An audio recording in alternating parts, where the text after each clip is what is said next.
Simon King, BBC weather forecaster, thanks for joining us. Going to speak to veteran forecaster Fred Talbot in a minute, but let's get an idea of how bad it really was in the south of England. First up, let's speak to James Williams, who's in Bournemouth. Hi, James. Hiya, how you doing? I'm all right. How are you? Yeah, I'm better now. I'm dry.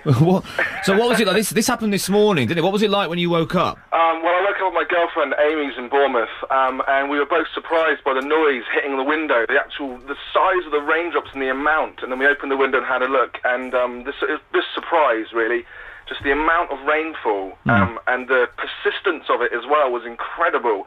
And then we looked on all the social networking sites, Twitter and Facebook, and there's a lot of people saying that they're having a little bit of trouble with the weather and stuff, and they're panicking a little bit. Well, so you thought you just checked. Hang on, is this just outside our house, or is it happening? That's right. Yeah. Well, is it just a rain cloud above our heads, or is it going on everywhere else? But no, I thought best. We saw quite a lot of bus services starting to suffer in some of the rural routes, so I decided that it'd be a good idea to make my quick getaway back to home in Poole when I could. So I decided to venture down to Westover Road, and I had my camera on me. So I thought, this is an opportunity to get a couple of photos, because it was Bournemouth's Air Festival, the first day today, and I feel so sorry for Bournemouth Council for the amount of effort and the teams that have gone into making it a great event, and it really was a very soggy event for the poor people on the ground. So I took a few photos and some video and stuff, and it was just the sights. I've never seen Bournemouth like that ever.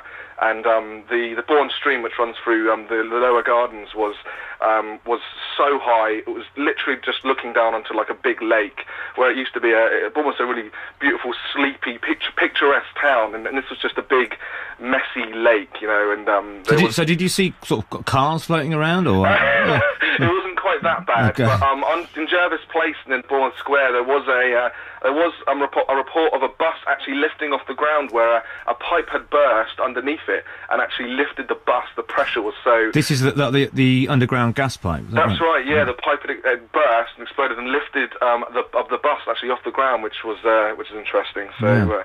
Yeah, no one was hurt or no one was damaged or anything, but I just feel so sorry for the properties and the businesses in Bournemouth, that have been, and in Poole and the rest of Dorset, that have been affected by all of the rain. And how did you're in Poole now, but I believe Poole was affected as well. We're going to speak to someone from Poole in a second, but that's right. Yeah. But are things okay now? They sort of dried up a little bit. Yeah, it seemed to dissipate quite quickly. I saw some photos of some friends on Facebook who had taken photos at 10 o'clock in the morning where the water was a lot higher. When I got down there, I'd taken some photos of a bin which showed it was quite a good water marker actually, because there was like debris stuck on top of the bin. When I got down there, it was at the lower point, so you could see how much it had quickly dissipated. But Bournemouth's drainage system just couldn't deal with the flash weather. James, thanks for coming on, mate. James Williams in Bournemouth. Let's speak to Simon Bell then, who is in Poole, which was affected. Simon, when I think of Poole, you think of Poole, Sam.